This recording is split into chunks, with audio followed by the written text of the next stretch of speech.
세상에는 공짜가 없습니다. 중요한 말이에요.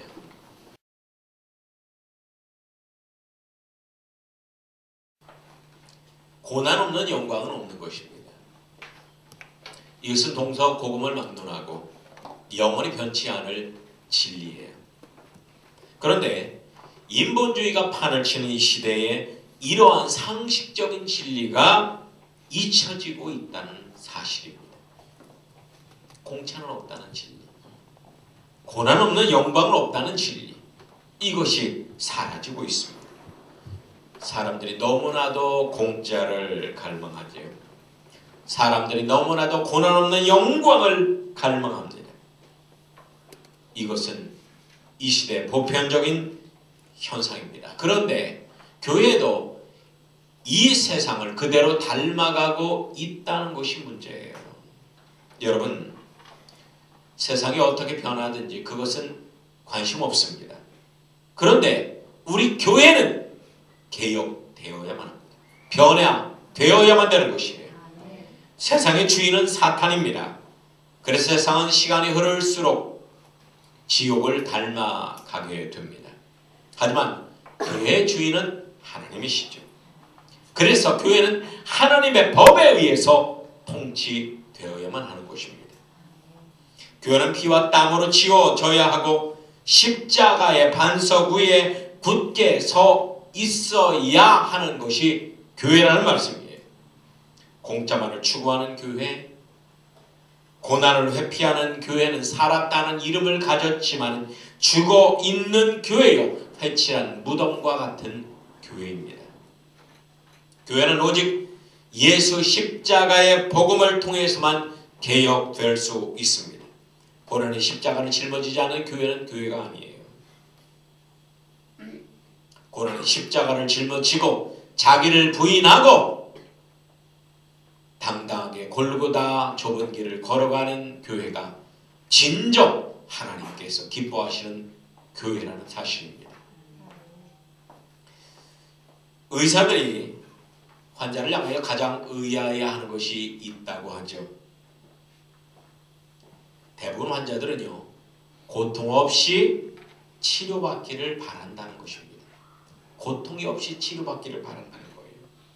하지만 여러분, 고난 없이 즉각적으로 치료받을 수 있는 병이 있을까요? 고난 없이 즉각적으로 치료받을 수 있는 것은 없습니다. 고난을 참고 견디는 인내의 과정이 있을 때만이 우리의 병은 치료받을 수 있는 것입니다. 고난의 과정, 대단히 중요한 거예요. 고난의 과정이 필요하다는 거. 돈은 자본주의 사회의 핵심적인 수단이죠. 이 돈이 있을 때 사회적인 삶이 가능하고 많이 있으면 풍요로운 삶을 살 수가 있습니다. 그런데 사람들은요, 별 노력 없이 이 돈을 벌려고 해요. 그래서 도박과 로또, 부동산 투기가 성행하는 것이 바로 이 때문입니다. 어디뿐입니까? 우리 신앙인들도요, 하나님께 형통과 건강을 달라고 밤새 부르짖어서 기도합니다. 하나님께 기도만 하면 다 받을 거라고 착각을 하면서 말이죠. 근데 한번 생각해 보십시오. 세상에서도요, 억지가 통하지 않아요. 그런데 진리 자체이신 하나님께 억지가 통하겠습니까? 세상에서도 모든 것이 절차가 있고 순리가 있듯이 하나님의 역사 방법도 절차와 순리가 있다는 것을 알아야만 하는 것입니다. 여러분, 세상은 천국의 모형입니다.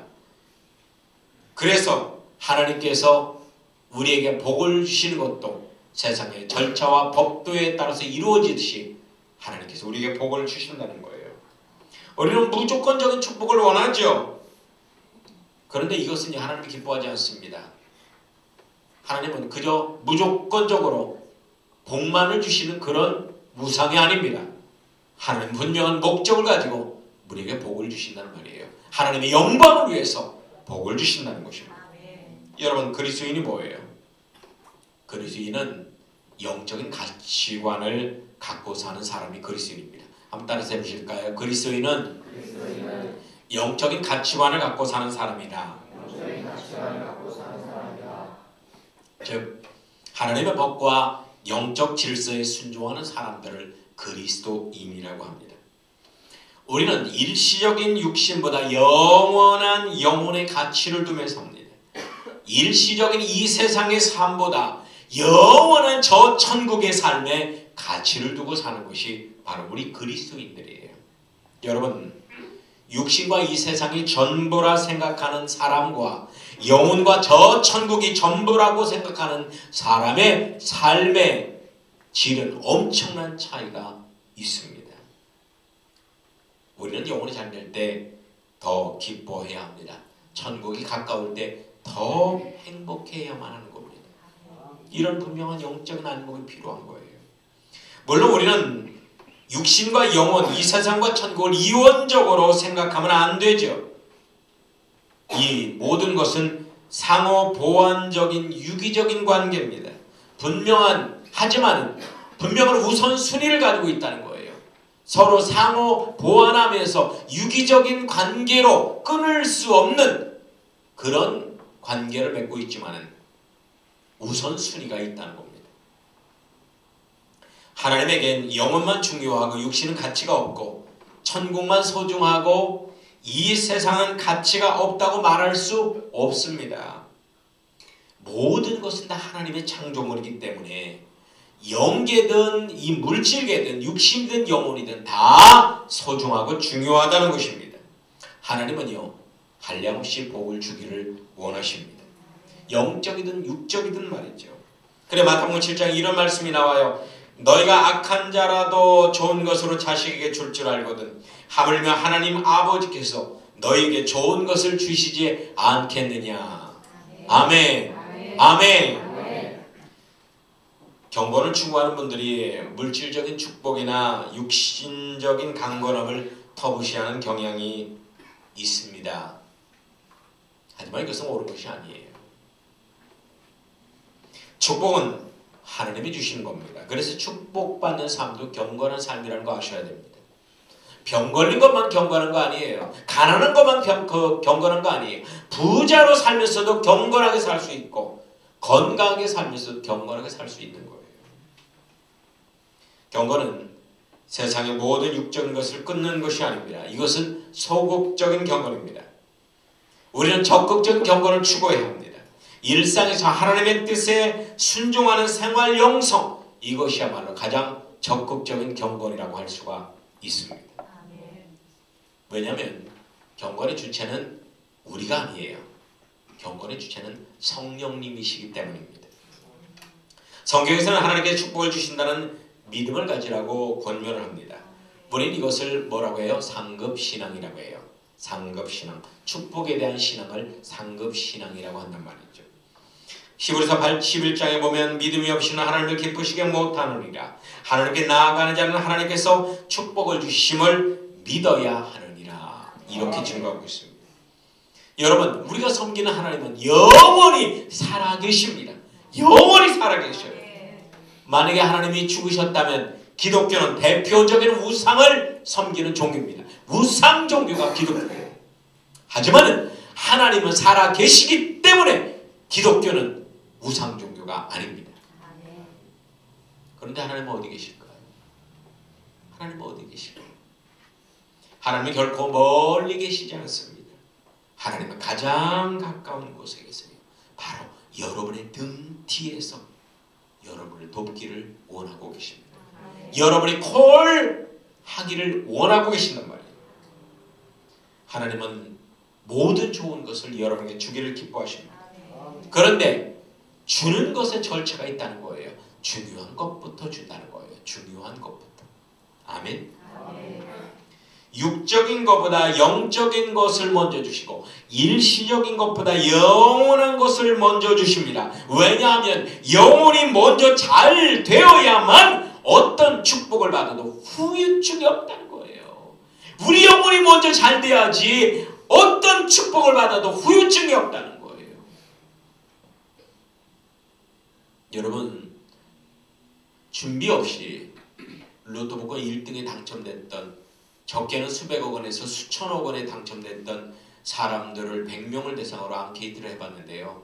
그 중에서 90명 이상이 다 폐인이 됐더랍니다. 적게는 1년에서 많게는 5년 안에 폐인이 됐대. 폐인. 알코올 중독자, 마약 중독자, 그리고 노숙자가 됐답니다. 잃고 가지가 자기들이 갖고 있는 것마저 다 잃어버리고 가정도 파괴가 되고 몸도 파괴가 되고 정신도 파괴가 되고. 왜 그렇습니까? 준비가 안 됐기 때문입니다. 준비가 안 됐기 때문에. 여러분, 영혼은 우리 인간의 근간이 되는 기초입니다. 이 세상의 모든 문제들이 우리의 영혼을 소홀히 해서 발생되는 겁니다. 기초가 튼튼해야 집이 오래가듯이 우리 영혼이 먼저 잘 돼야지만이 세상 삶이 더욱더 평안하고 형통하다는 것입니다. 아멘. 아멘. 여러분, 예수 믿음을 지키는 신앙생활은 신령한 삶이라고 합니다. 신령하다는 것은 영이 새로워진다는 거예요. 신앙생활은 영신적 삶이라고도 하는데 영혼이 잘되게 하기 위한 삶이 신앙생활입니다. 영혼이 잘되게 하기 위한 거예요. 영혼이 잘되기 위해.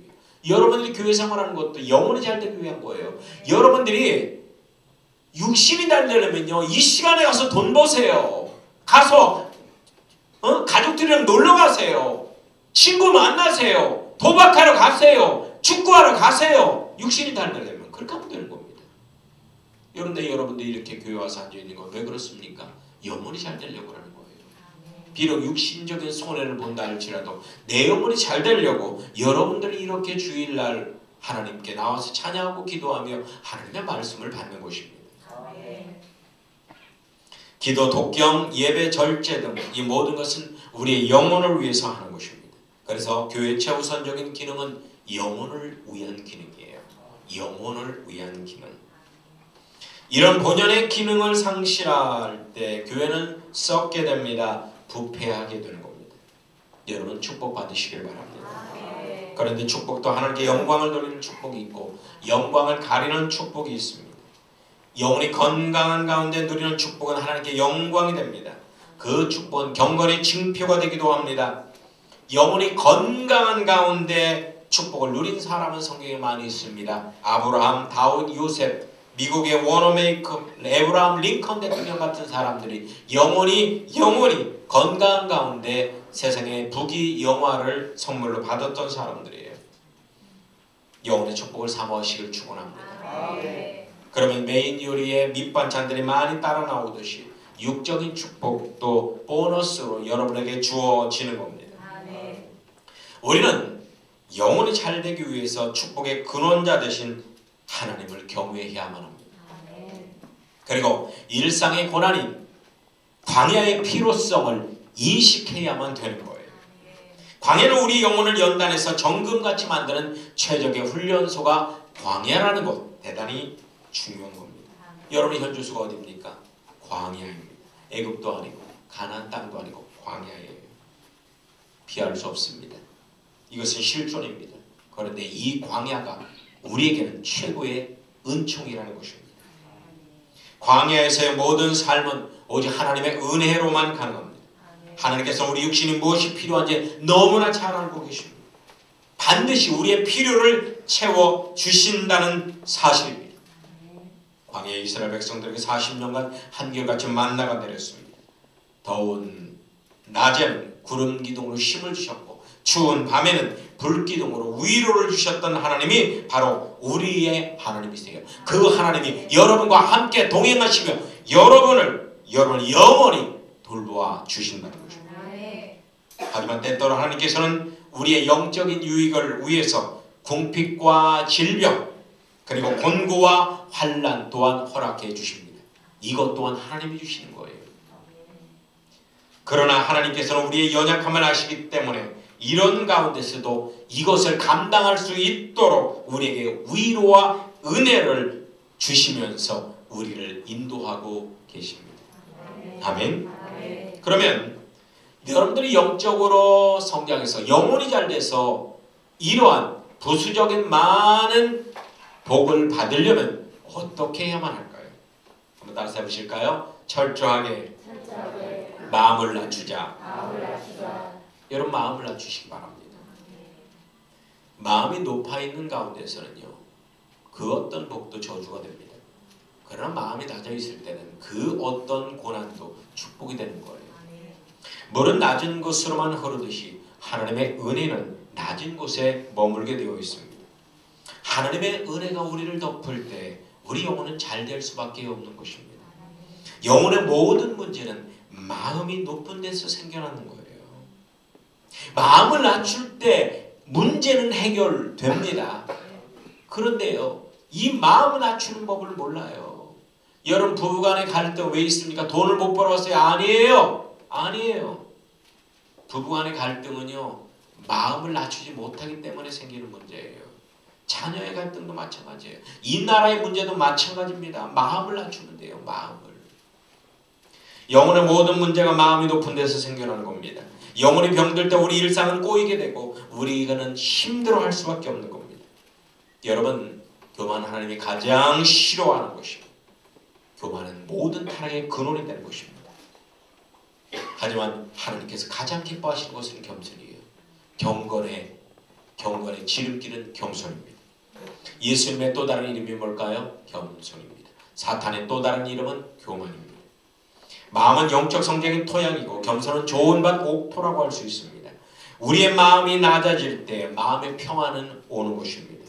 마음이 높아지면 인정받으려고 하고 피해의식에 자책하거나 미워하여 혈기에 사로잡히게 되는 겁니다. 우리가 혈기에 사로잡혔을 때, 남을 탓하게 될 때 우리 마음은 교만해져 있다는 사실, 교만의 빨간등이 켜져 있다는 사실을 명심하셔야만 하는 겁니다. 그때 마귀는 가장 가까운 곳에서 나를 집어삼키려고 으르렁대고 있습니다. 우리는 즉시로 주님 앞에 무릎을 꿇고 나의 교만을 회개해야 됩니다. 두 번째로 한번 따라 해보실까요? 하나님께 전권을 맡깁시다. 하나님께 맡기자는 거예요. 여호와 니시하는 삶을 살자는 거예요. 3차원의 세상은 4차원의 영성의 지배를 받게 됩니다. 4차원의 영혼이 잘 될 때 물질도 명예도 건강도 따라오는 법입니다. 그러면 어떻게 할 때 4차원의 축복을 받을 수 있을까요? 어떻게 하면 영적인 복을 받을 수 있을까요? 과연 4차원의 영적 세계는 우리 마음대로 될까요? 안 됩니다. 4차원은요, 우리 영역이 아닙니다. 3차원에서는 우리가 원하는 대로 될 수 있을지 몰라요. 하지만 4차원은 우리 영역이 아니에요. 그렇기 때문에 4차원은 하나님께서 주관하셔야만 되는 겁니다. 하나님만이 움직일 수 있는 세계가 4차원의 세계입니다. 그러니까 우리 영혼은 4차원의 영역인데 우리 영혼을 잘되게 해주시는 주체자가 누구냐? 하나님이라는 거예요.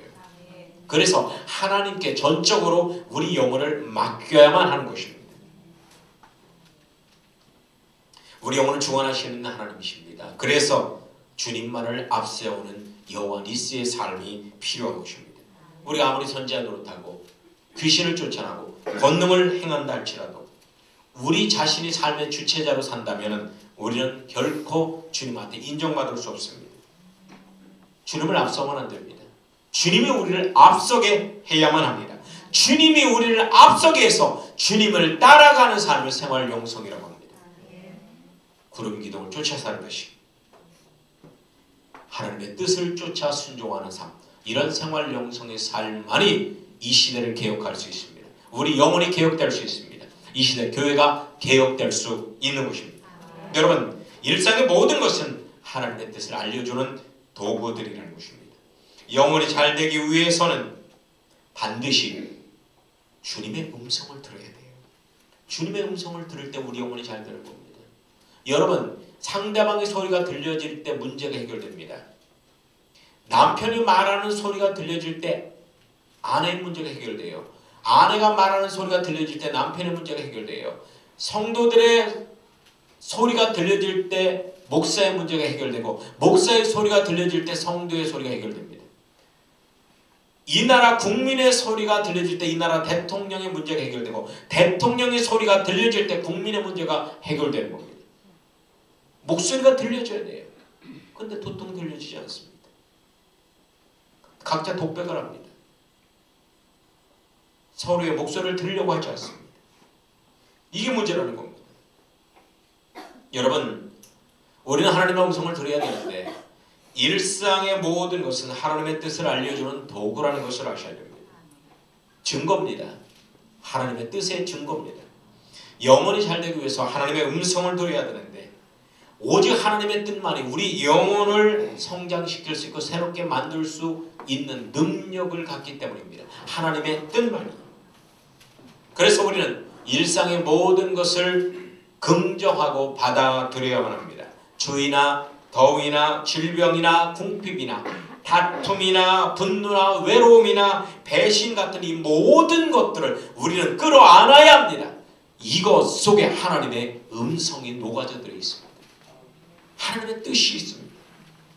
주님 밖에는 모든 것이 무의미합니다. 하지만 주님 안에서는 모든 것이 합력해서 선을 이룬다는 것을 알아야만 하는 것입니다.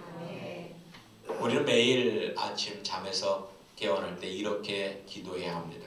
오 예수 그리스도요, 저의 모든 것, 저에게 오늘 주어진 24시간의 시간, 저의 지식, 저의 열정, 저의 육신 모든 것, 제가 하고자 하는 모든 일들 다 주님께 드리오니 오직 주님의 뜻대로만 하시옵소서.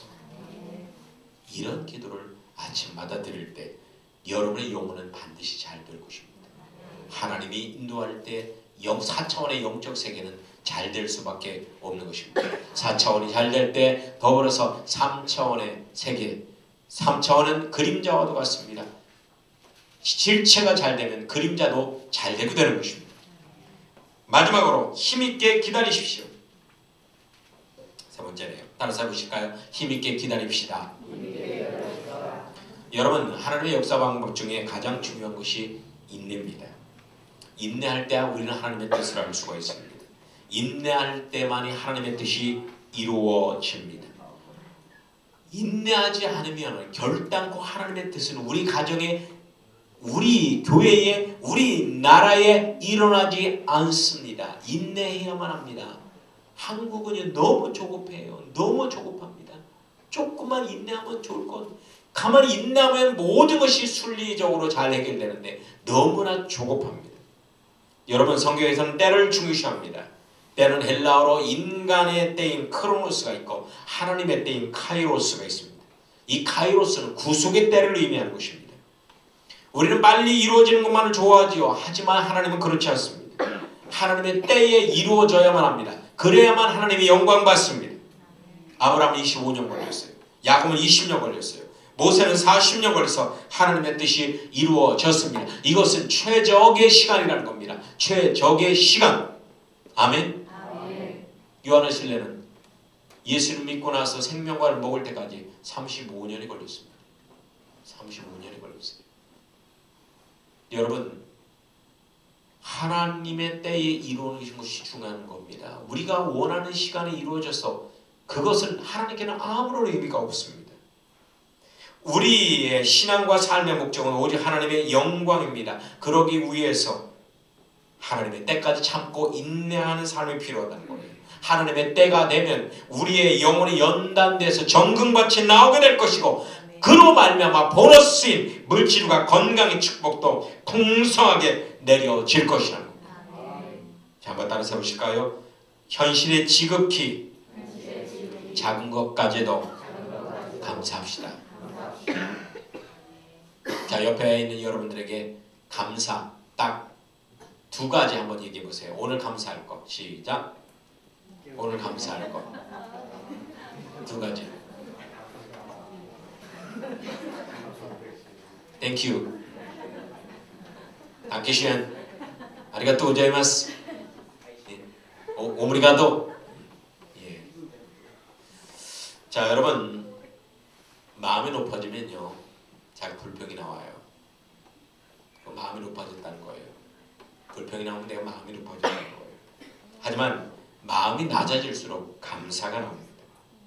일본의 요네코에 사는 사고로 2다리와 한쪽 팔을 잃고 3손가락을 잃었는데 남은 2손가락에 대해서 얼마나 감사했던지 산다는 것은 황홀합니다 라는 책을 쓸 정도였어요. 감사는 영적 성장의 바로미터입니다. 영적으로 성장할수록 작은 것에도 감사합니다. 하지만 미성숙한 사람은 큰 것을 받아도 감사할 줄 모릅니다. 하나님께서는 가장 좋은 것을 우리에게 주기를 기뻐하십니다. 하나님께서 원하시는 것은 오직 하나예요. 받은 것에 대해서 감사해서 하나님께 영광 돌리는 것입니다. 받은 것에 대해서 감사해서. 자, 저희 교회요, 늘 돈 받으러 토요일마다 오시는 여자분 한 분, 남자분 한 분 있습니다. 근데 남자분한테는 주는 것이 기뻐요. 여자분한테는 별로예요. 왜냐면 남자분은 1,000원을 주든 2,000원을 주든 아이고 감사합니다 목사님 축복합니다 그렇게 하고 갑니다. 근데 여자분은 항상 2,000원을 주든 3,000원을 주든 이거 갖고 어떻게 해요? 더 주세요. 더 주세요. 늘 더 달래요. 5,000원을 줘도 아이고 더 없나? 더 주세요. 늘 더 달라고. 감사할 줄 몰라요. 없어요 하면은 막 신경질 내면서 갑니다. 야, 그렇구나. 거지도 레벨이 있구나. 축복받은 거지가 있고 그렇지 않은 거지가 있구나. 어떤 그 감사합니다는 거지는 우리 교회에서 환영받아요. 오면은요 분위기가 좋아져요. 그리고 그분이 안 오면 섭섭해요. 왜 안 오나? 섭섭해요. 여러분, 감사하면은요 하나님 영광 받습니다. 세상이 밝아져요. 아멘. 예. 여러분 감사하십시다. 작은 것에 감사하면 하나님께서는 더 큰 것을 주십니다. 영원히 우리 인생의 기초입니다. 기초가 튼튼하면 인생이 안전합니다. 비가 온 후에 땅이 굳어지시 시련을 통해서 여러분의 영혼이 잘 될 때 형통과 강건의 복이 여러분에게 임할 것입니다. 아멘. 찬양합니다.